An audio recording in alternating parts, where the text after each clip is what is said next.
2 months after the elections, and we have a government, folks. And what a government it is. Definitely the most right-wing administration this country has ever seen. I mean, if any of you two-staters and liberal Zionists out there still have any hope whatsoever for this place, allow me to burst that bubble for you. I've collected some of the most outrageous things the members of Netanyahu's new government have either said or done. So, just promise me you're sitting down, glass of cold water in hand, because soon you'll understand why we're all doomed. Here we go. Chaim Katz, one of the most powerful men in the Likud party and your new Minister of Social Affairs, once said that he would not allow the evacuation of any settlements or outposts because the state of Israel cannot exist without the settler movement. Tzipi Hotovely, the new acting foreign minister, wants to annex the West Bank. All of it.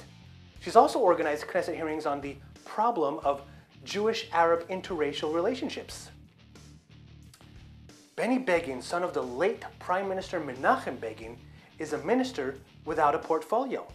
Yeah, he gets an office and a driver and a staff for doing nothing. He once said that if the only solution is 2 states for 2 peoples, then there is no solution. I'm sure Menachem's really proud of him today. Ophir Akunis, one of Netanyahu's most loyal cronies, is a minister, not the minister, but a minister in the communications ministry, which Netanyahu is actually holding on to himself. Now, just think for a minute, why the prime minister of a democracy wants the communications ministry to himself?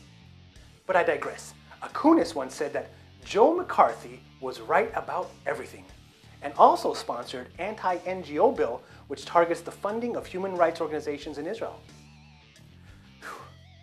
Yuval Steinitz, the new energy and infrastructure minister, once boasted about how the former Netanyahu government doubled the budgets allocated to West Bank settlements on the down low so that elements in Israel and abroad would not attempt to stymie them.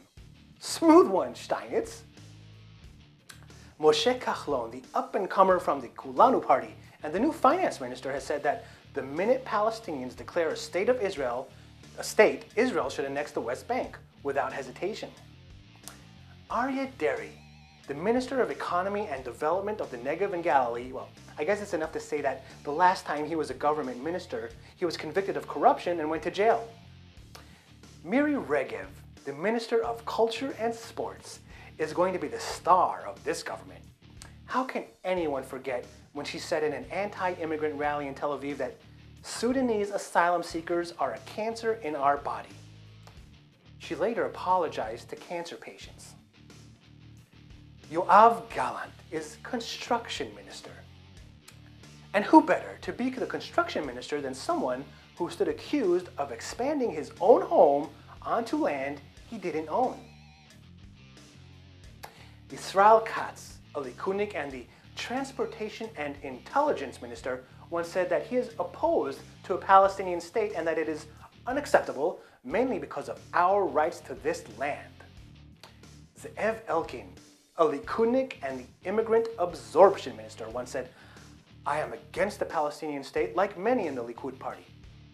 Elkin is also the brains behind a number of anti-democratic laws, including the infamous boycott law, which penalizes the most peaceful form of nonviolent resistance. Yariv Levin, another Likudnik, is known mostly for sponsoring anti-democratic legislation, including the boycott law and the Jewish nation-state bill, which officially makes Jewish national rights more important than individual rights, discriminating against Arab citizens. Uri Ariel, the new agriculture minister, once said, we need to state clearly that there won't be a Palestinian state west of the Jordan River. But he's also got other issues, saying, if I had to decide, I wouldn't recruit homosexuals to the army because some things harm its ability to fight. Dani Danon, a Likudnik who will now be the Minister of Science, Technology, and Space, once said that for every missile that falls in Israel's southern towns, we should erase a neighborhood in Gaza. He's also claimed that Bedouins have kidnapped and enslaved over 1,000 Jewish teen girls, has incited against asylum seekers, and was the man who brought Glenn Beck to Israel. That alone should put him behind bars.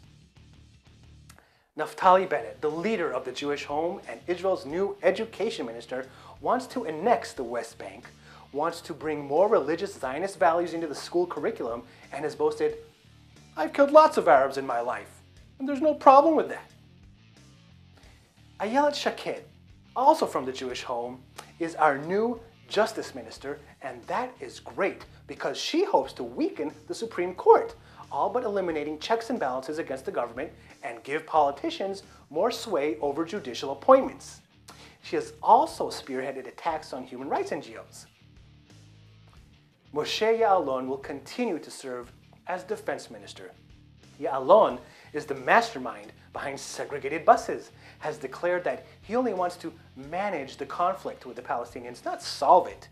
He described John Kerry's peace efforts as messianic and obsessive, and of course led the mechanism that massacred 500 Palestinian children in the summer of 2014. Ya'alon's deputy, Eli Ben-Dahan from the Jewish Home, has said that Palestinians are beasts, they are not human, and that a Jew always has a much higher soul than a Gentile, even if he is a homosexual. Silvan Shalom, who, as par velikundik as they come, will be both the interior minister and the deputy prime minister in charge of negotiations with Palestinians. Now, it's not really clear what he'll be talking about with the PLO since he opposes a Palestinian state. And last but not least, Prime Minister Benjamin Netanyahu has bragged about sabotaging the Oslo Accords, repeatedly said that he will never withdraw troops from the West Bank, vowed there will be no Palestinian state on his watch, portrayed 20% of Israel's citizens as an electoral and demographic threat. So, good luck to you peaceniks and two-staters out there. I hope one day you'll understand that train has left the station long, long ago.